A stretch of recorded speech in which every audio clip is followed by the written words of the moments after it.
estar aqui com você, participando desse momento, né, nesse seminário sobre mordomia, especificamente sobre a generosidade de Jesus, né, e as lições que nós podemos tirar para a nossa vida, né, de mordomos diante de Deus. É uma alegria muito grande estar aqui. Quero agradecer também ao pastor Enio Barb, não é, que promoveu esse momento, não é? O pastor Enio Barb trabalha ali no departamento de mordomia, uma das pessoas que trabalha ali no departamento de mordomia da Associação Geral, né, juntamente com o pastor Marcos Bonfim. É uma alegria muito grande estar aqui. Muito obrigado pela sua audiência, muito obrigado pela sua participação. Nós teremos alguns momentos de estudo da palavra e de aprendizado da palavra e, sobretudo, uma maneira de colocar em prática um pouquinho mais aquilo a respeito de que nós vamos estudar. Então, uma alegria muito grande. Então, sem demoras, porque o tempo é curto, sem demoras, eu gostaria de compartilhar aqui a minha tela e gostaria, então, de colocar aqui para você, né, a nossa apresentação, né, dessa noite. Aqui está. Minha fidelidade, copiando a generosidade de Jesus. Conforme o pastor William já mencionou, eu escrevi um livro sobre mordomia, que foi publicado pela CPB em 2019, o título é A Entrega Perfeita, está aqui a foto do livro, o subtítulo é Lições da Fidelidade de Cristo, e parte dessa apresentação de hoje está baseada nesse livro, pelo menos em 2 capítulos desse livro. Então, vamos avançar. Nós já oramos, vamos avançar para o nosso tema, tá? Eu queria introduzir o tema que nós vamos tratar com o texto que está em 2 Coríntios, capítulo 8, e o verso 9. Na verdade, a apresentação vai tratar da generosidade de Jesus e lições que nós podemos tirar para a nossa vida de mordomos a partir da generosidade de Jesus, isso baseado nos capítulos 8 e 9 da 2ª carta de Paulo aos Coríntios. Ali no verso 9, nós encontramos uma mensagem central, né, a mensagem central desses 2 capítulos, o exemplo de Jesus. Então, eu coloco aqui esse texto, 2 Coríntios, capítulo 8, verso 9, que diz assim: pois vocês conhecem a graça do nosso Senhor Jesus Cristo. Ou seja, por amor de vós, ele se tornou pobre, embora seja rico, para que por meio da pobreza dele, vocês se tornassem ricos. Eu gostaria de começar dizendo que quem escreveu essas palavras, o apóstolo Paulo, era um homem que era apaixonado pela graça de Jesus. Um homem que tinha Jesus em mente o tempo inteiro. Um homem que pensava na graça, na misericórdia de Cristo e na pessoa e na obra de Cristo o tempo todo. Quando ele está falando a respeito da oferta, né, da oferta que seria coletada, que estava sendo coletada para as igrejas de Jerusalém, para os pobres de Jerusalém, então ele usa a graça do Senhor Jesus Cristo como, digamos assim, o paradigma, a partir do qual o ato de ofertar deve ser realizado.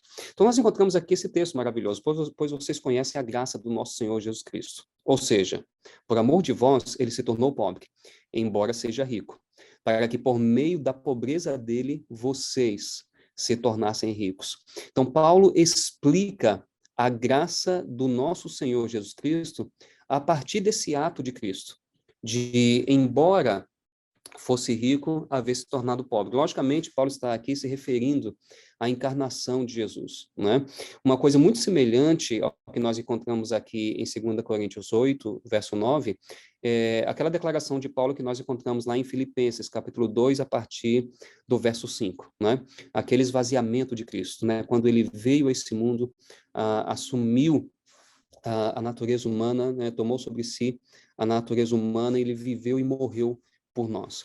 Eu queria avançar um pouquinho, associado a esse texto lá de 2 Coríntios, capítulo 8, verso 9, existe um texto de Ellen White que chama muito a minha atenção e gostaria de compartilhar com você, quando ela diz assim: aqueles cujo coração transborda do amor de Cristo seguirão o exemplo daquele que, por amor de nós, se tornou pobre, e ela está citando 2 Coríntios 8, 9, para que por sua pobreza enriquecêssemos. Olha o que ela diz: dinheiro, tempo influência, todos os dons que receberam das mãos de Deus só serão por eles apreciados quando usados como meio de fazer avançar a obra evangélica. E aí ela continua. E assim foi na igreja primitiva.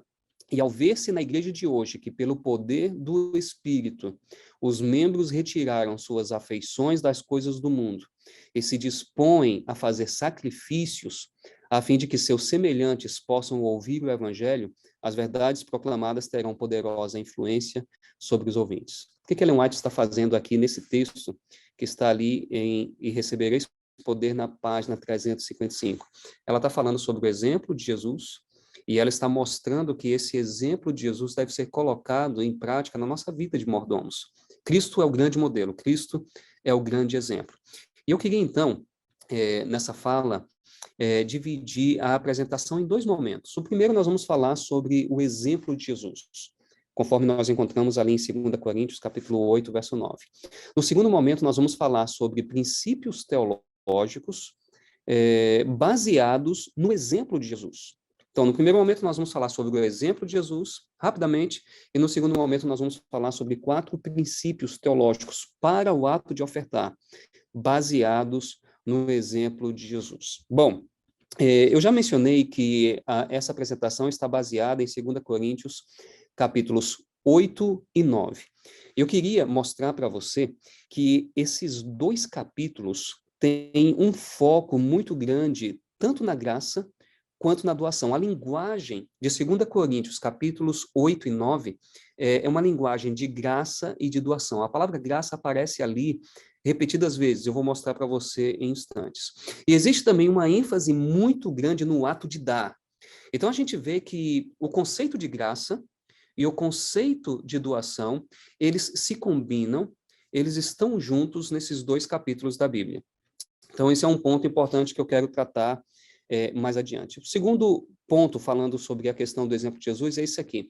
Quando Paulo começa a falar sobre a coleta de uma oferta na igreja de Corinto, envolvendo ali também a Acaia, ele usa como exemplo os macedônios. Corinto era a capital da Acaia, então ele está ali, não somente em Corinto, mas em toda a Acaia, coletando uma oferta para Jerusalém.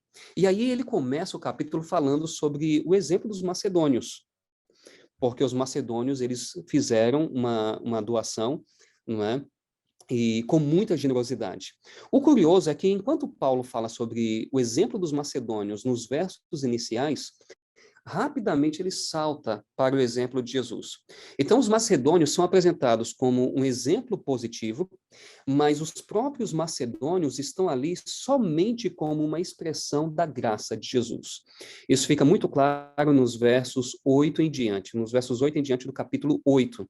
Então, os macedônios são apresentados como um exemplo positivo, mas no final das contas, Paulo apresenta os macedônios como uma manifestação da graça de Jesus. Então, a graça de Jesus se manifesta na vida deles, e essa manifestação da graça de Jesus na vida dos macedônios leva os macedônios a fazerem uma oferta generosa. Bom, vamos avançar um pouquinho.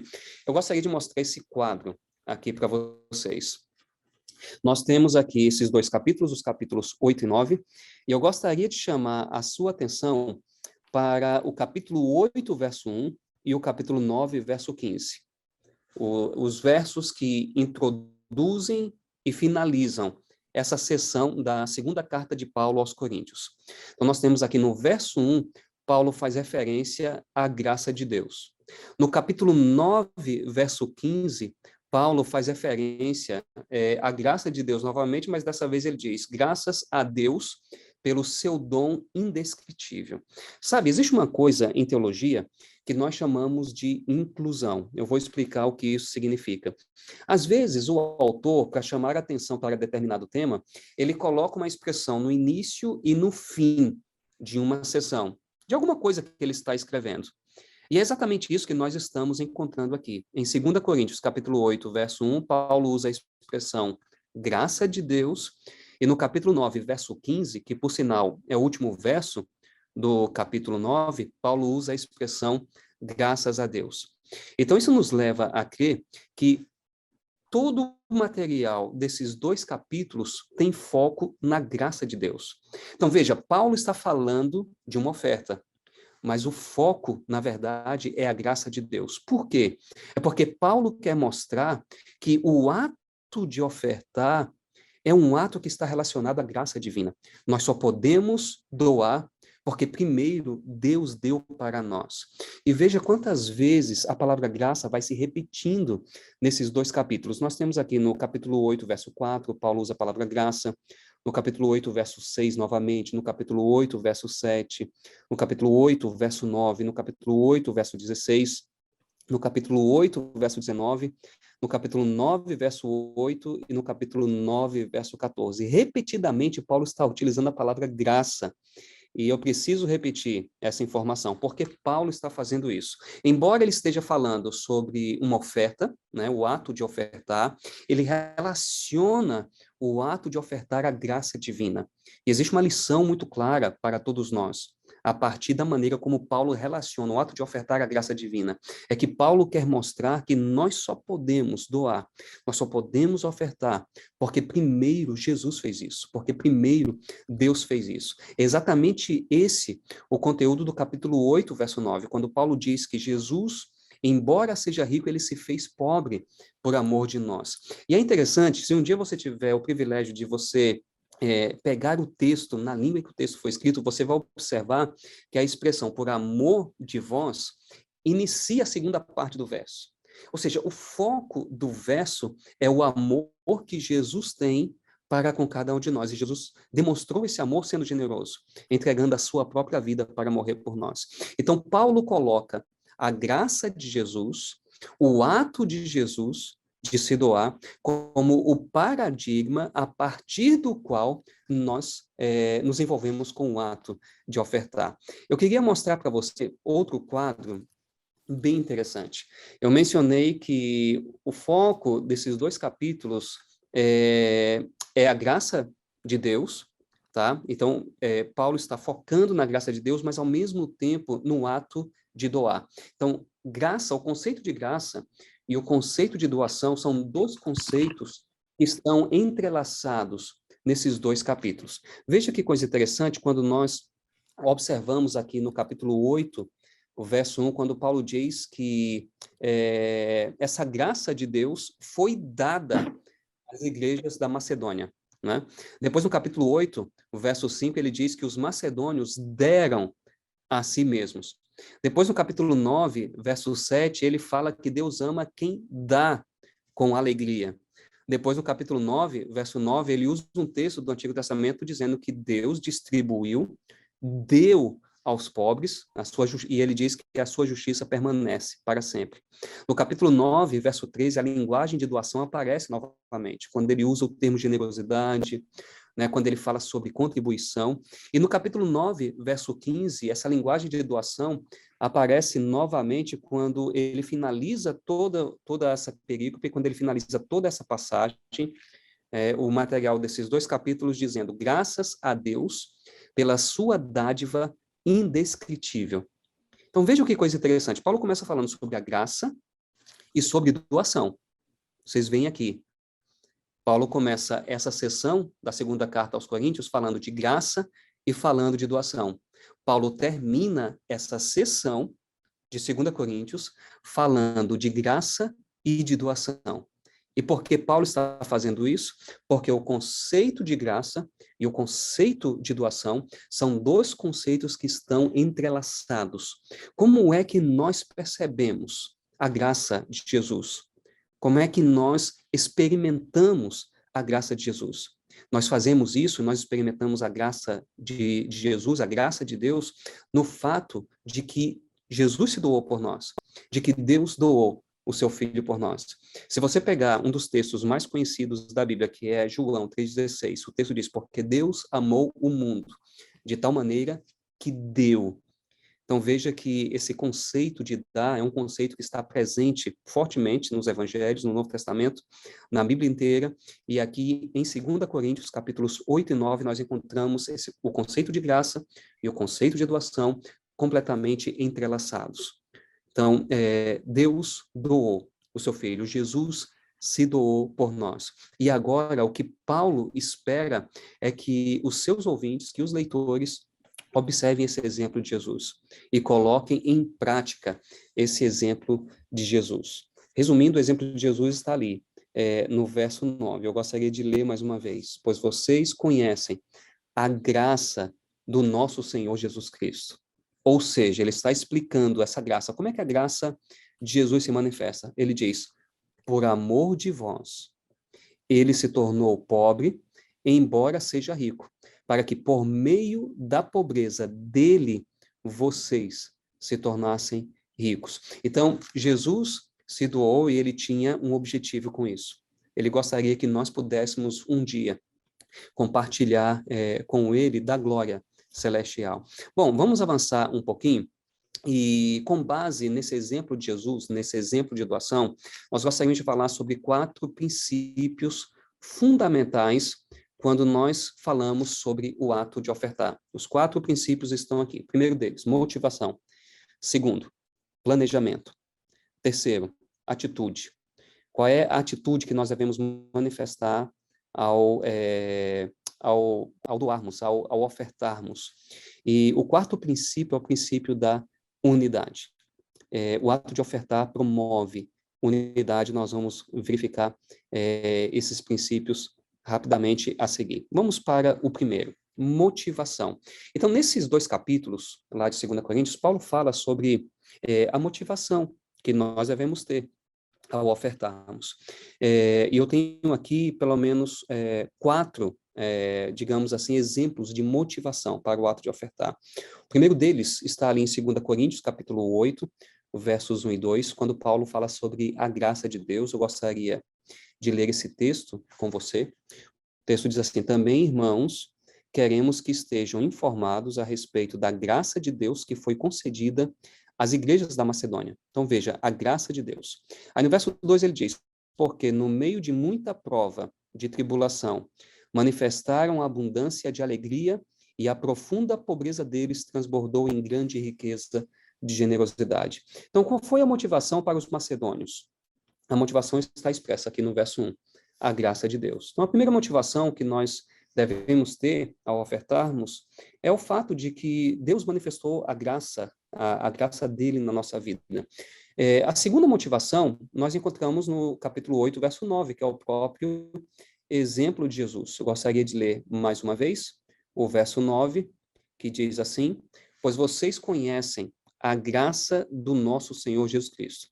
Qual é o exemplo de Jesus? Sendo rico, ele se fez pobre por amor de vocês. Em outras palavras, o que Paulo está tentando dizer para mim e para você? Qual é o exemplo de Jesus? Ele deu tudo. Paulo diz, sendo rico, ele se fez pobre. Sendo rico, ele se tornou pobre. Em outras palavras, Jesus deu tudo. Então, o exemplo de Jesus deve ser uma motivação para o nosso ato de ofertar. Terceira motivação, a bênção de Deus. Está lá no capítulo 9 e o verso 10.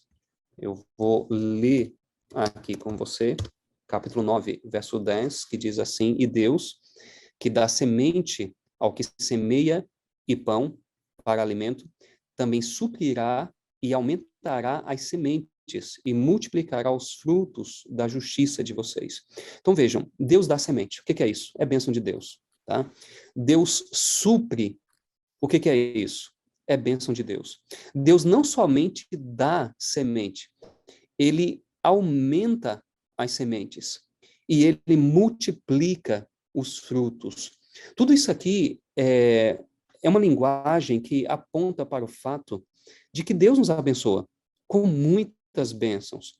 Então, veja, Paulo está tentando mostrar que o ato de ofertar não acontece para que nós sejamos abençoados. O ato de ofertar acontece porque nós já fomos abençoados. Porque Deus nos dá todas as coisas necessárias para a vida. Ele dá a semente. Ele supre as nossas necessidades. Ele não apenas dá a semente, mas ele aumenta as sementes. Ele multiplica os frutos, ou seja, Deus dá todas as coisas necessárias para a vida. Então, nós não ofertamos para ser abençoados. Nós ofertamos porque nós já fomos abençoados. Mas, ao mesmo tempo, a Bíblia diz que, ao ofertarmos, Deus nos abençoa mais ainda. Mas a motivação não é o fato de que eu vou ofertar e vou ser abençoado. A motivação é o fato de que eu já fui abençoado. Então, a bênção de Deus deve ser uma motivação para o ato de ofertar. Agora, outra motivação é o amor, né? Então, nós devemos fazer isso com uma demonstração de amor sincero a Deus. Esse conceito nós encontramos ali no capítulo 8, verso 8, e também no verso 24. Olha o que diz aqui o verso 8 do capítulo 8. Vamos acompanhar aqui. Não digo isto na forma de mandamento, mas para provar se o amor de vocês é sincero. Ou seja, qual deve ser a motivação para ofertar com base nesse texto que nós acabamos de ler?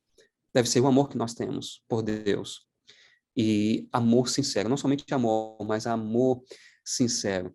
No verso 24, Paulo diz algo semelhante, quando ele diz o seguinte: por isso, diante das igrejas, comprovem o amor de vocês. Então, veja, nós ofertamos para demonstrar o amor que nós temos a Deus. Então, 4 motivações para o ato de ofertar: a graça de Deus, 2 Coríntios, capítulo 8, versos 1 e 2. Segunda motivação, o exemplo de Jesus, 2 Coríntios, capítulo 8, verso 9. Terceira motivação, a bênção de Deus, 2 Coríntios, capítulo 9, verso 10. E amor sincero, 2 Coríntios, capítulo 8, versos 8 e 24. Bom, vamos avançar aqui um pouquinho e vamos para o segundo princípio que nós podemos retirar ali de 2 Coríntios, capítulos 8 e 9. O segundo princípio é planejamento. Esse aqui é um princípio extremamente importante, profundamente enraizado na palavra de Deus. Então, eu queria compartilhar alguns textos chaves, alguns textos principais, para que nós entendamos a ideia de planejamento relacionada ao ato de ofertar. Então, o primeiro texto está ali em 2 Coríntios, capítulo 8, verso 3. Nós vamos ler também os versos 11 e 12. E o princípio é o seguinte: nós planejamos com base na renda. Então, vamos ler os versos 3, 11 e 12 do capítulo 8.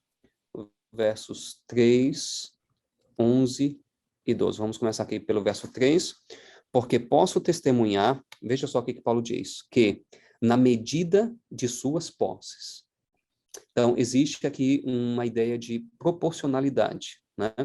Na medida de suas posses e mesmo acima delas, eles contribuíram de forma voluntária. Vamos ver aqui os versos 11 e 12, porque nós vamos encontrar mais ou menos a mesma ideia. Olha o que diz aqui: terminem agora a obra começada, para que, assim como mostraram boa vontade no querer, assim também completem essa obra, dando de acordo com o que vocês têm. Princípio da proporcionalidade também. E, logicamente, planejamento. Verso 12. Porque se há boa vontade, a oferta será aceita conforme o que a pessoa tem.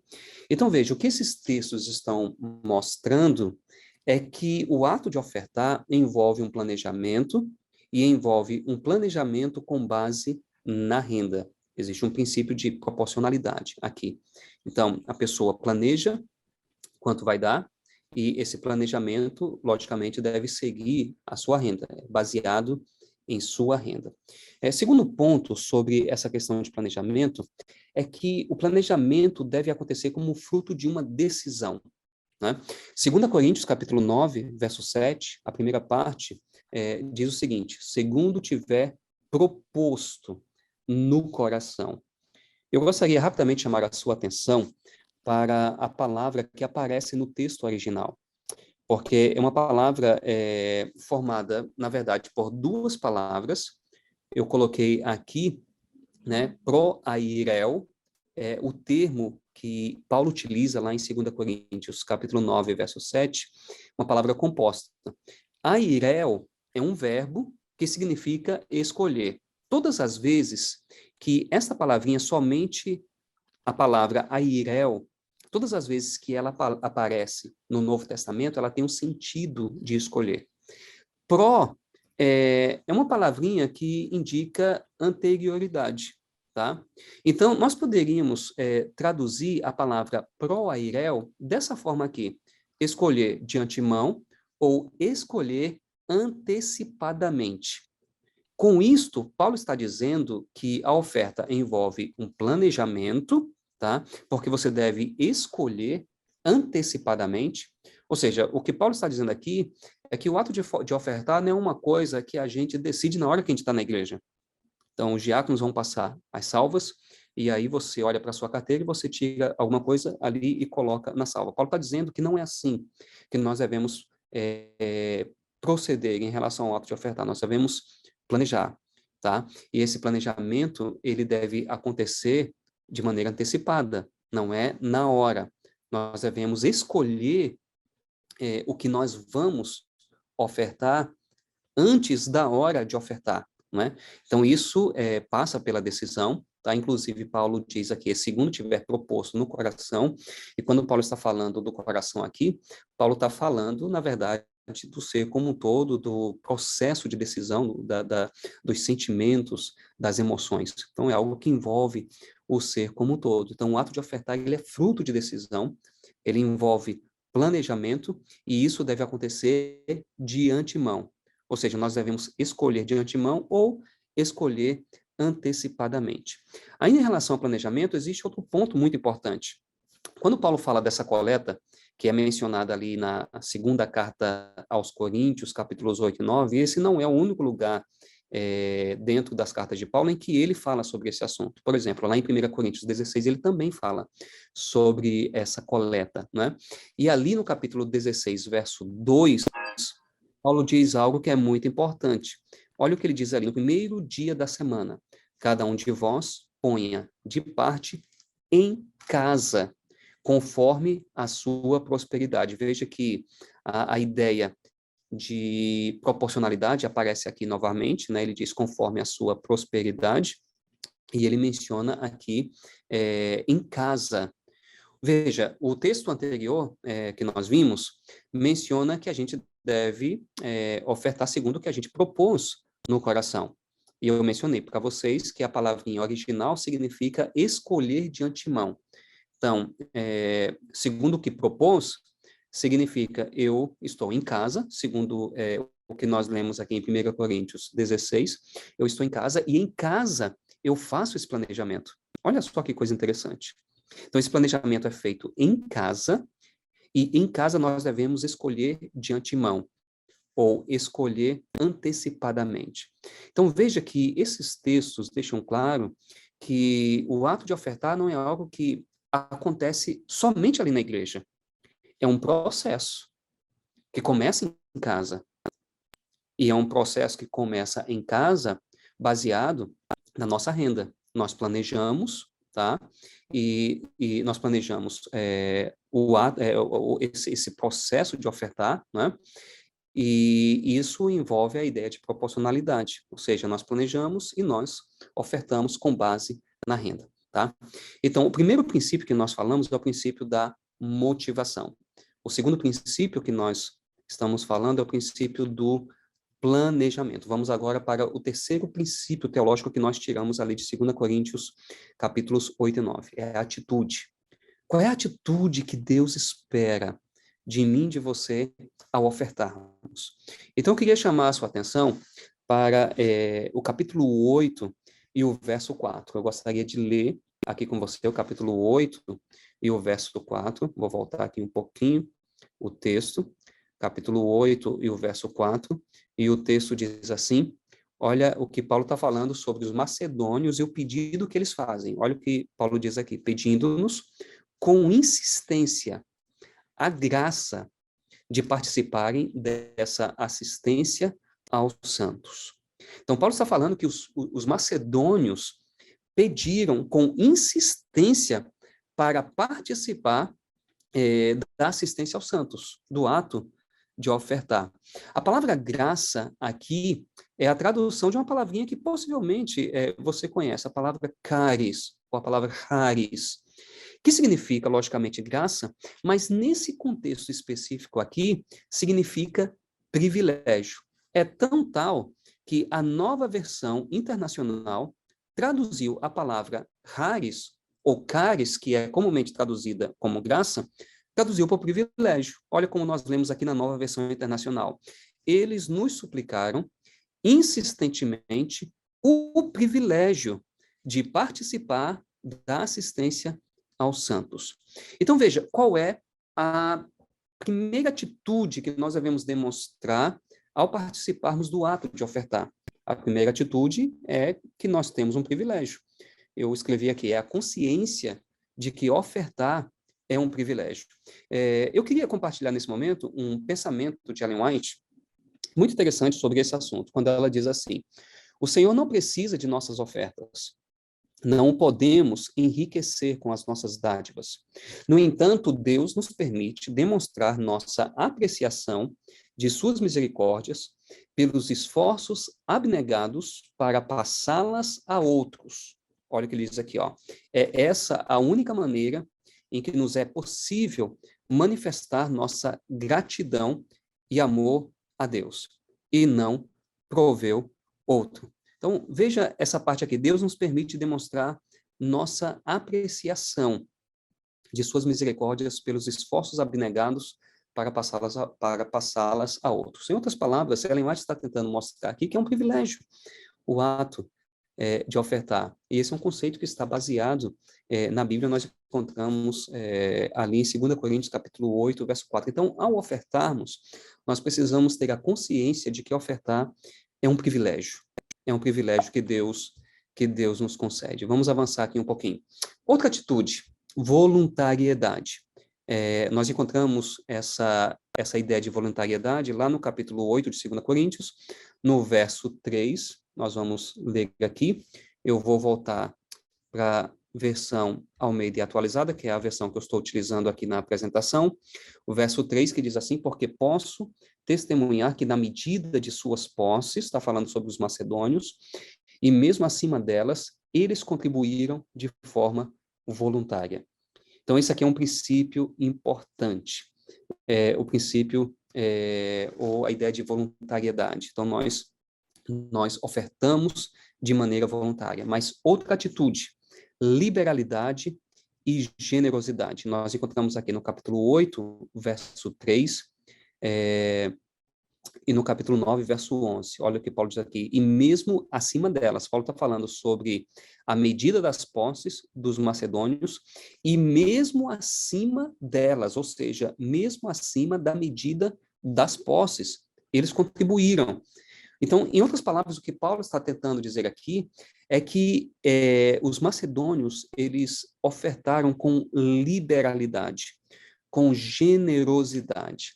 Essa mesma ideia é encontrada no capítulo 9 e o verso 11. Eu vou avançar aqui para que você possa acompanhar o texto, capítulo 9, o verso 11, quando Paulo diz assim: assim vocês serão enriquecidos em tudo para toda generosidade.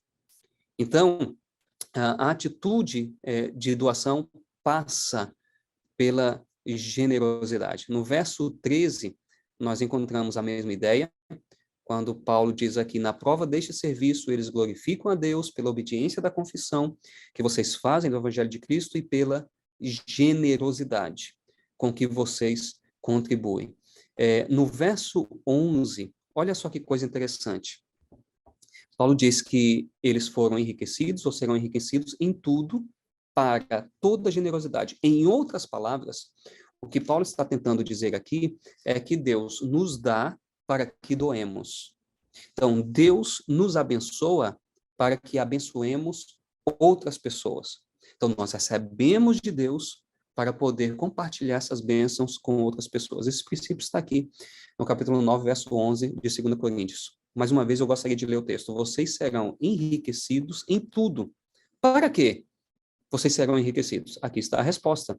Para toda generosidade. Tá? Então, essa aqui, ou esse aqui, é o propósito das bênçãos que nós recebemos. Então, Deus nos abençoa para que nós sejamos generosos ao abençoarmos outras pessoas. Então, essa aqui é outra atitude importante no ato de ofertar.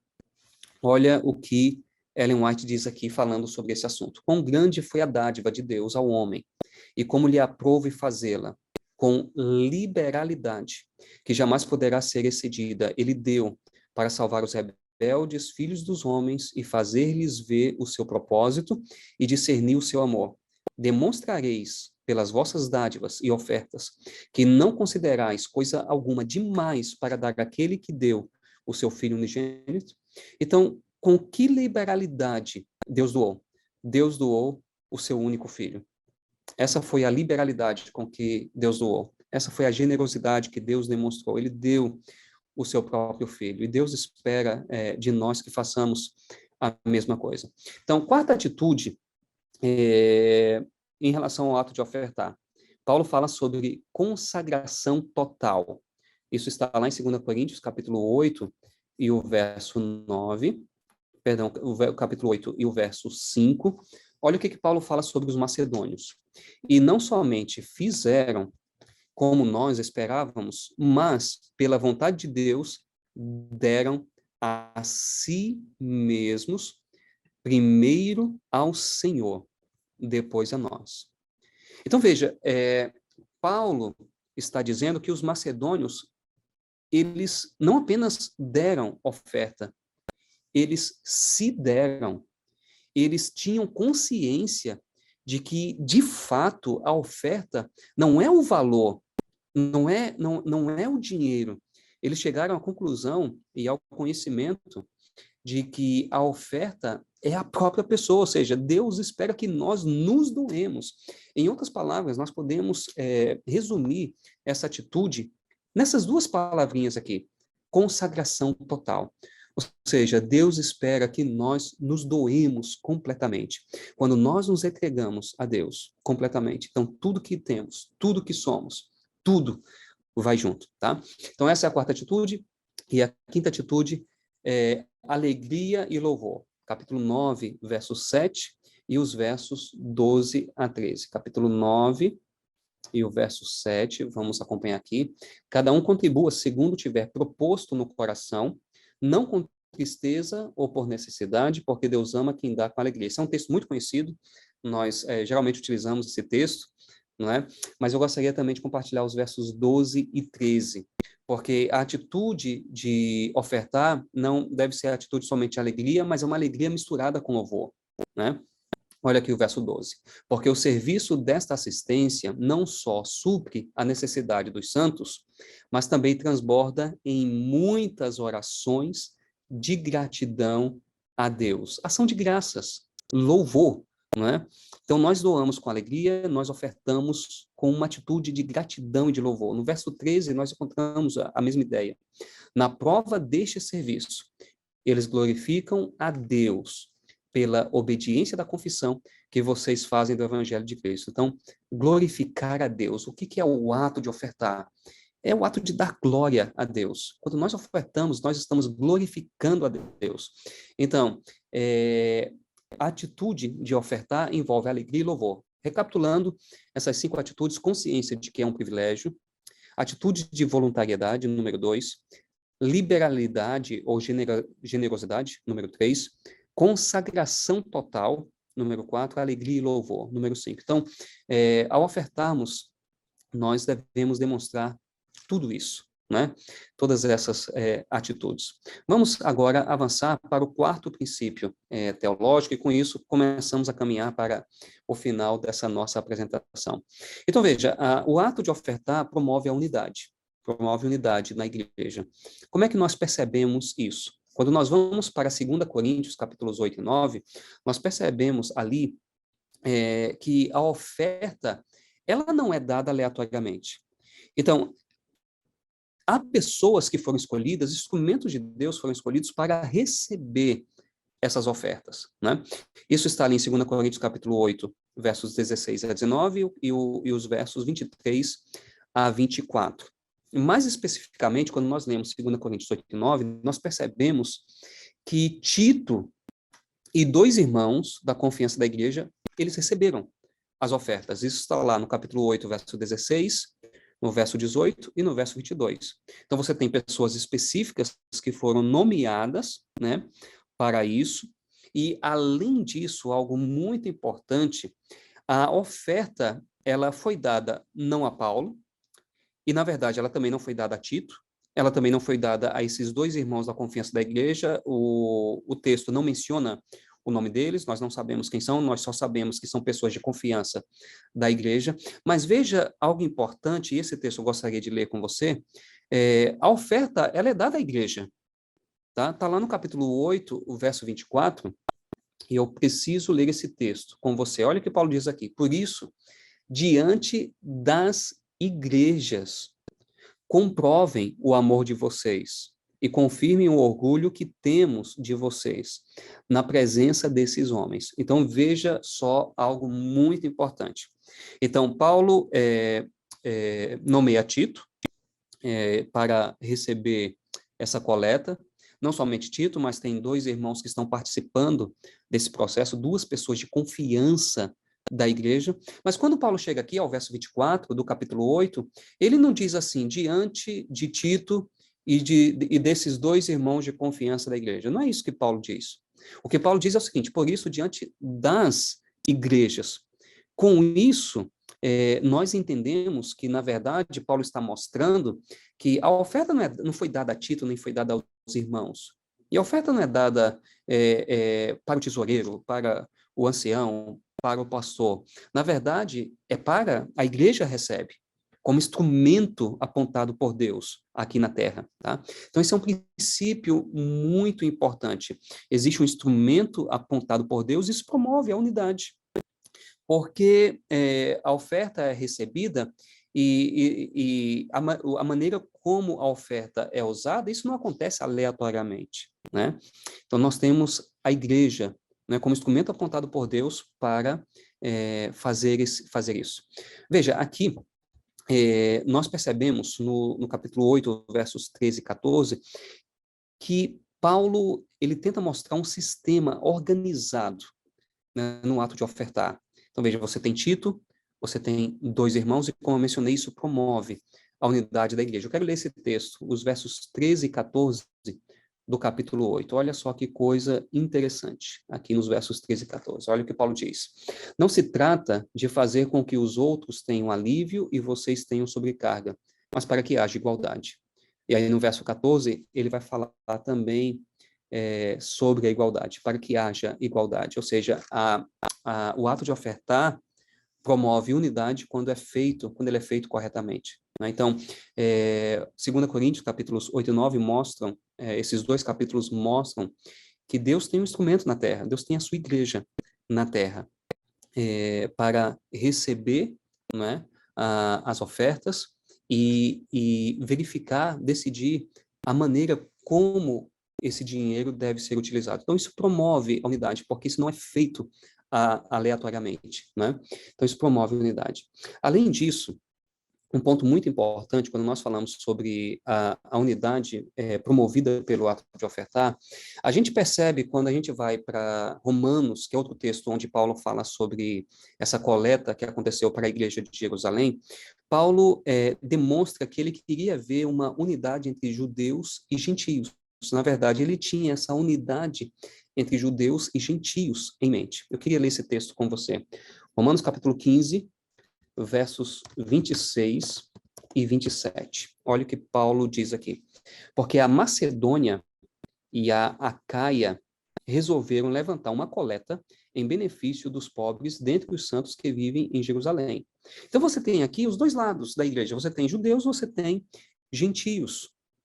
E olha o que Paulo diz no verso 27. Isso lhes pareceu bem e de fato eles são devedores, porque se os gentios têm sido participantes dos valores espirituais dos judeus, devem também servi-los com bens materiais.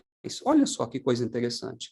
Então, Paulo está tentando mostrar que essa oferta, que é mencionada ali nos capítulos 8 e 9 de 2 Coríntios, que é mencionada aqui em Romanos, que é mencionada em 1 Coríntios 16, essa oferta promove a unidade entre judeus e gentios.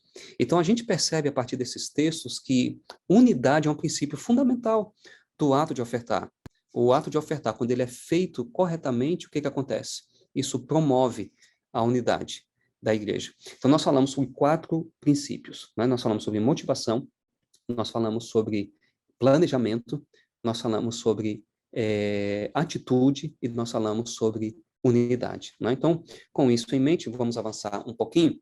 Ainda sobre unidade, eu gostaria de chamar a sua atenção para o fato de que nesses 2 capítulos, Paulo chama essa coleta de diversas maneiras, ele dá diversos nomes para essa coleta. Ele chama essa coleta de serviço, ou diaconia, no texto original. Ele chama essa coleta de graça, ou caris, no texto original. Ele chama de bênção, ou de eulogia, no texto original, isso está lá no capítulo 9, verso 5. Ele chama de serviço divino, ou liturgia, lá no capítulo 9, verso 12. Mas vejam só, ele também chama essa coleta de koinonia, de comunhão. E quando nós falamos de koinonia, sobretudo no contexto de Paulo, nós estamos falando de comunhão entre irmãos. Então, qual é o nome que Paulo dá para essa coleta? Ele chama essa coleta de koinonia. Ele chama essa coleta de comunhão. E por que Paulo chama essa coleta de koinonia ou de comunhão? É porque essa coleta promove unidade entre judeus e gentios. Essa coleta promove unidade dentro da igreja. O ato de ofertar promove a unidade da igreja. É um elemento que ajuda a promover a unidade da igreja. Então, de novo, nós falamos sobre motivação, nós falamos sobre planejamento, nós falamos sobre atitude e nós falamos sobre unidade, né? Então, com isso, eu quero concluir com essa fala dizendo assim: Jesus é o nosso exemplo máximo de generosidade. 2 Coríntios, capítulo 8, o verso 9, diz que Jesus, sendo rico, ele se tornou pobre por amor de nós. Esse é o exemplo máximo de generosidade. Nós encontramos a mesma coisa lá em João 3,16. Nós encontramos a mesma coisa lá em 1 João 3,16, que fala também sobre o ato de Cristo de se doar, né? E aí nós continuamos. O apóstolo Paulo diz que, por amor de nós, ele, ou seja, Cristo, se tornou pobre. Essa atitude de Cristo se torna um paradigma para o ato de ofertar, conforme retratado em 2 Coríntios 8 e 9. Com base na graça de Jesus, Paulo nos apresenta 4 princípios fundamentais relacionados à oferta. A motivação, qual é a motivação com que nós ofertamos? Planejamento, ou seja, a oferta não é uma coisa que acontece dentro da igreja, é um processo, envolve decisão, né? E é em casa que nós separamos. Lembre-se que aquele texto que fala, segundo o que tiver proposto no coração, aquele verbo traduzido como propor, significa escolher de antemão. E isso acontece em casa, segundo o que nós encontramos lá em 1 Coríntios, capítulo 16. Então, a oferta envolve motivação. Qual é a motivação para o ato de ofertar? A oferta envolve planejamento, atitude, qual deve ser a nossa atitude no ato de ofertar, e a oferta também promove unidade quando a oferta acontece da maneira como Deus revelou à sua igreja. Então, com isso, eu finalizo. Quero agradecer a atenção e vamos verificar, então, se nós temos algumas perguntas das pessoas que estão participando. Então, mais uma vez, quero agradecer a participação de todos, né? Foi um prazer estar aqui com vocês. Vamos, então, orar para a gente finalizar esse momento. Oremos. Senhor nosso Deus, nosso Pai, nós queremos te agradecer, ó Deus, pela exposição da Tua palavra. Queremos te agradecer, ó Deus, porque o Senhor Jesus é o nosso exemplo máximo de doação e de generosidade. O Senhor Jesus se deu completamente por nós. Ele veio a esse mundo, viveu, morreu por nós. E esse é o exemplo que nós devemos seguir.